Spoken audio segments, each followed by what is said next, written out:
A shell is fired from a cannon with a velocity v at an angle theta with the horizontal direction.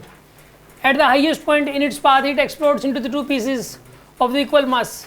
One of the pieces retraces its path to the cannon, and the speed of the other piece immediately after the explosion is. देखो कैसे करेंगे इस question को. पहले तो question क्या है ये समझते हैं. सुन आप, यहां पर देखो ये ग्राउंड है, जैसे यहां पे ये कैनन है, यहां से एक गोला छोड़ दिया, मतलब कितनी स्पीड से, v की स्पीड से. एंगल कितना है इसका, थीटा. ये ऐसे गया, ठीक है ना. v की प्रोजेक्शन वेलोसिटी है, प्रोजेक्शन एंगल थीटा.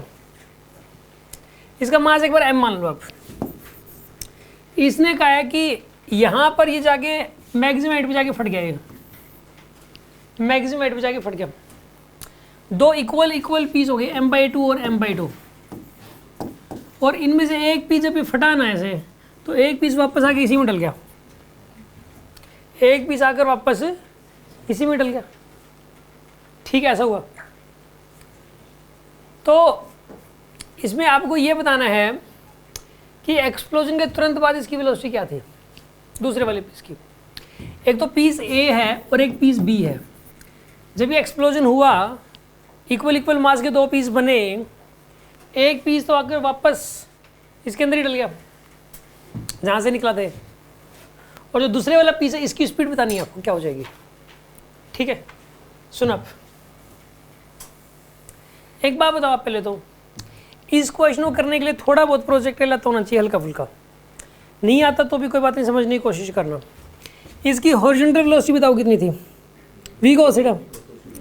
अरे वेलोसिटी v है ना इसकी, ऐसे थीटा एंगल पे, तो हॉरिजॉन्टल वेलोसिटी क्या है इसकी. तो हॉरिजॉन्टल वेलोसिटी हमेशा कांस्टेंट रहती है प्रोजेक्टाइल में, ये बात आपको पता है. प्रोजेक्टाइल मोशन में हॉरिजॉन्टल वेलोसिटी क्या रहती है. अभी एक्सप्लोड करने से पहले की बात कर रहे हैं हम, एक्सप्लोड करने से पहले की बात हो रही है. अब ये m मास का पीस था यहाँ पे, और स्पीड कितनी थी इसकी, v cos. ये थी एक्सप्लोड करने से जस्ट पहले की बात है, एक्सप्लोड करने से जस्ट पहले. इनिशियल मोमेंटम कितना था इसका, mv cos थीटा. यहाँ वाला मोमेंटम जस्ट फटने से पहले देखते हैं और जस्ट फटने के बाद देखते हैं. ठीक है ना, बहुत लंबे समय तक नहीं देखते हैं, मतलब फटने से जस्ट पहले और फटने के जस्ट बाद ही देखते हैं, क्योंकि वेलोसिटी तो इसकी चेंज हो रही है. पहले v थी, फिर v से घट के यहाँ पे v cos थीटा हुई है. तो वेलोसिटी थोड़ी ना लोगे, वेलोसिटी तो जस्ट फटने से पहले की वेलोसिटी लोगे, और फटने के बाद पता नहीं क्या क्या वेलोसिटी हो जाएगी, बदल जाएगी फटने के बाद तो दोनों पीसेस की. तो जस्ट बात देखेंगे हम. तो इनिशियल मोमेंटम ये था इसका, mv cos थीटा. अब फटने के बाद क्या हुआ, आप मुझे बता सकते हो फटने के बाद क्या हुआ, बताओ.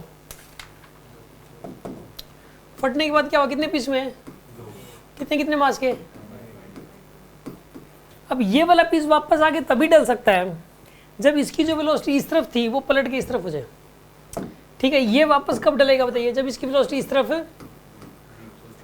पहले इधर किस तरफ थी, कितनी थी इसकी पहले, इधर v cos थीटा थी ना. अब एकदम से इधर v cos थीटा हो जाए, तो जैसे जैसे ही आया था वैसे वैसे चला जाएगा.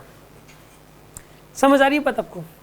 अपने पाथ को रिट्रेस बैक तभी करेगा जब जिस वेलोसिटी, जो वेलोसिटी से पहुंचा था उसी वेलोसिटी से एकदम से बैक कर दो इसको, तो वापस आके वहीं डलेगा. ये बात समझ में आएगी नहीं आई आपको, कोई डाउट है किसी के मन में. यहाँ पर जो है इसके अंदर इसकी वेलोसिटी इस तरफ v cos थीटा हो जाएगी. बात मान गए आप कि उसकी वेलोसिटी इस तरफ v cos थीटा हो जाएगी. तो इसकी कितनी हो जाएगी ये बताना है, v डैश की वैल्यू बतानी कितनी हो जाएगी. तो एक काम करो, p फाइनल लिखो आप, फाइनल मोमेंटम, p फाइनल की वैल्यू बताइए. इसका मोमेंटम कितना है यहाँ पे, m/2, और वो किस में आएगा, माइनस में. माइनस का m/2 v cos थीटा आएगा, माइनस का m/2 v cos थीटा आएगा. ठीक है, और इसका मोमेंटम बताइए, m/2 v डैश आएगा आपके पास. अब आप इसको और इसको इक्वेट कर दो, आप आंसर आ जाएगा आपके पास. p initial equal to p final कर दो आप.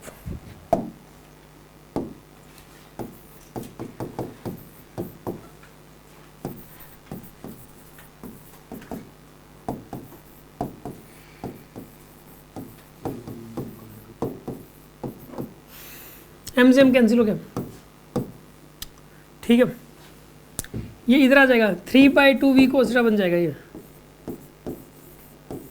Is equals to 1/2 v dash, 2 से 2 कैंसिल, वी डैश की वैल्यू कितनी आएगी यहाँ पे 3 वी cos थीटा, ये आंसर आएगा इसका। यस कोई डाउट हो तो बोलो इसमें। ये कितनों को समझ में आ गया? समझ में आया ये? हाँ जी।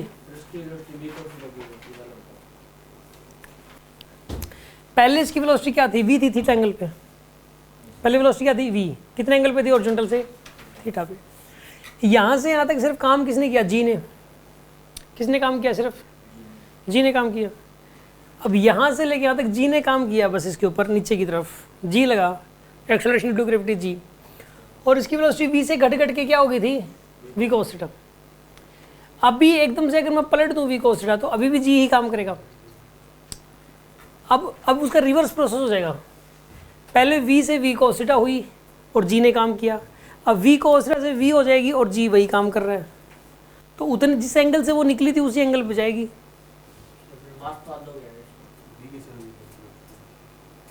क्या कह रहे हो? मास मैटर नहीं करता, वेलोसिटी मैटर करती है। मास से जितना मर्जी हो, मास तो चाहे आधा होता, चाहे 1/4 होता, चाहे 3/4 होता, वेलोसिटी मैटर करती है। क्योंकि कितना टाइम, सुनो अंडर ग्रेविटी कितना टाइम लगता है, कितनी डिस्टेंस ट्रैवल होती है, वो कभी मास पे डिपेंड ही नहीं करता। जब हम किसी बॉल को ऊपर की तरफ फेंकते हैं तो उसकी मैक्सिमम वेट क्या आएगी, टाइम ऑफ फ्लाइट क्या आएगा, इसमें मास मैटर नहीं करता। प्रोजेक्टाइल का टाइम ऑफ फ्लाइट क्या हुआ? प्रोजेक्टाइल की वेलोसिटी यहाँ पे करते करते कितनी हो जाएगी, ये सब कुछ मास पे डिपेंड ही नहीं करता, तो मास का तो कोई रोल ही नहीं है इसमें। बात समझ आ गई आपको? मास का तो कोई रोल नहीं है।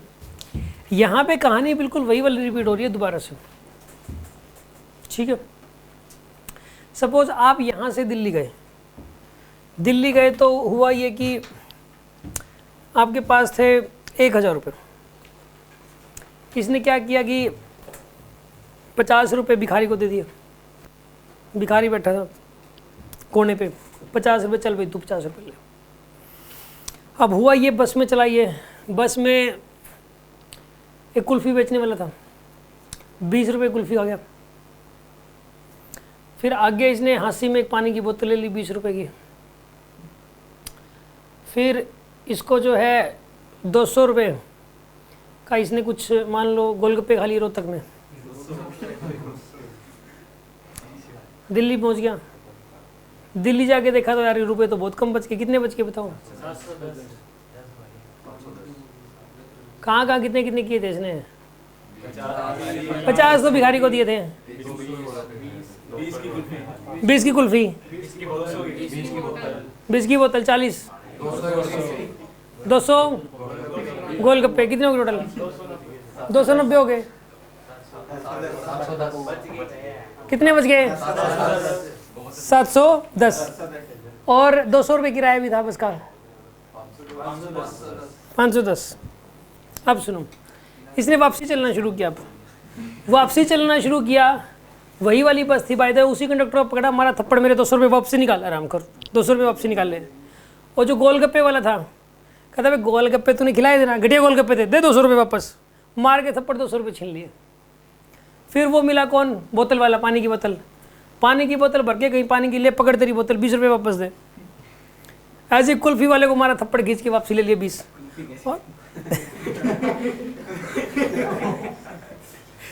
फिर वही वाला भिखारी, अबे तूने पैसे बहुत इकट्ठे कर लिए, मांग मांग के, पकड़ मेरे वापस दे 50 रुपये, वो भी छीन लिए इसने। अब वापस कितने हो गए बताइए? 1000। पहले 1000 थे, अभी भी कितने हैं? जिस सिस्टम को इसने यहाँ से दिल्ली तक फॉलो किया था उसी पैटर्न को रिवर्स वे में इसने फॉलो कर लिया। तो जो इनिशियल सिचुएशन थी वही फाइनल सिचुएशन बन गई। पहले 1000 थे, बाद में भी 1000 हैं, ठीक है ना, रिवर्सिबल होगी वो चीज़।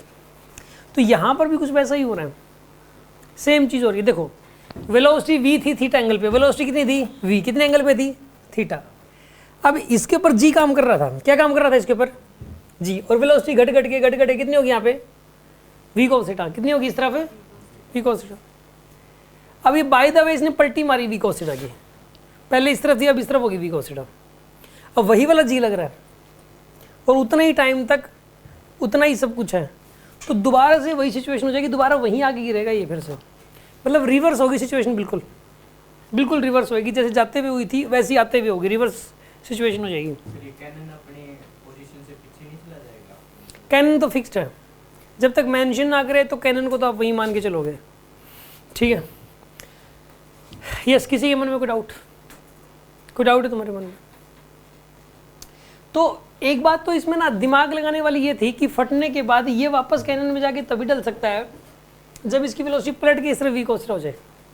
तो हमें इसकी वेलोसिटी वी कोस्टा बता दी, इसकी बतानी थी तो हमने इसकी वेलोसिटी निकाल ली, ये P initial equal to P final करके। कोई डाउट हो तो बताओ इस बात में। एक न्यूमेरिकल और कराऊं ऐसा? देखो एक क्वेश्चन और देखो, करके देखो, करके दिखाना इस क्वेश्चन। यहाँ पे कैनन है, इसके अंदर 4 किलो का गोला है, फट गया ये हाईएस्ट पॉइंट पे, 2 किलो, ठीक है। इसको लॉन्च किया था 60 मीटर पर सेकंड से और एंगल था 60 डिग्री। 60 मीटर पर सेकंड से इसको लॉन्च किया गया था और इसका एंगल कितना था बताइए? 60 डिग्री। एक पीस ए जो है ना अपने पाथ को रिट्रेस कर गया, ठीक है। दोनों पीस ए रिट्रेस पाथ,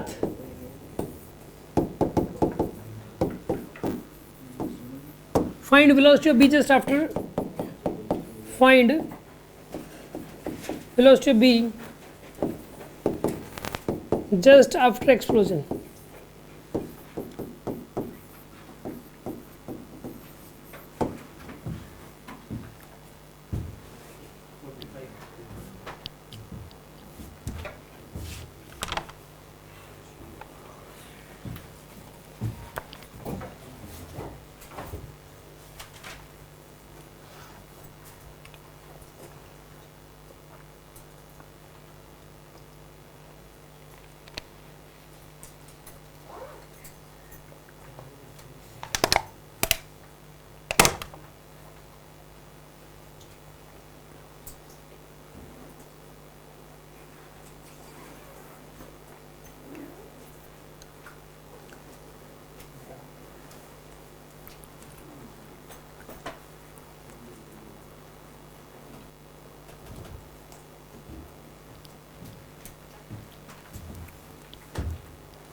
हो जाए तो देना, कितना सो?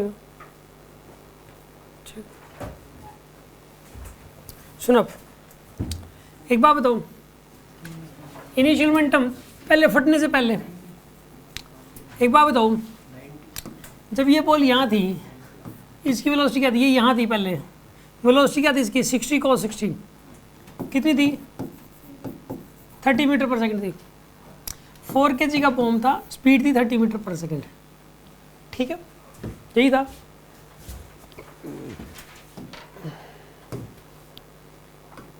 तो पी इनिशियल कितना है यहाँ पे?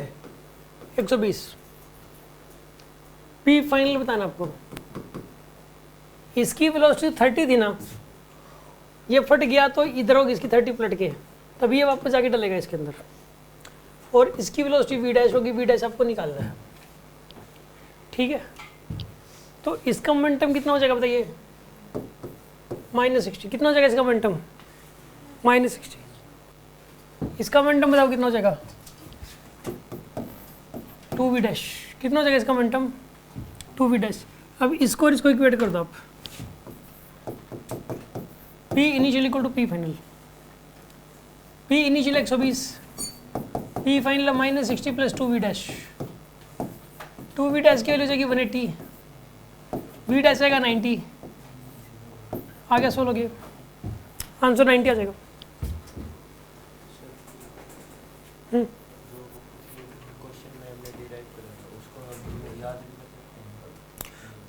ये कह रहा है कि सर जो पहले भी डिराइव किया था उसको याद कर सकते हैं क्या? यार वो तो तब था जब मास m/2 आधा आधा हो गया, ये कह देगा तो ये 1/4 है, ये 3/4 है, फिर तो रिजल्ट तो आपका ख़राब हो गया। तो इसलिए इसी तरीके से ही करो, ठीक है ना। वो याद करने का कोई फ़ायदा नहीं है।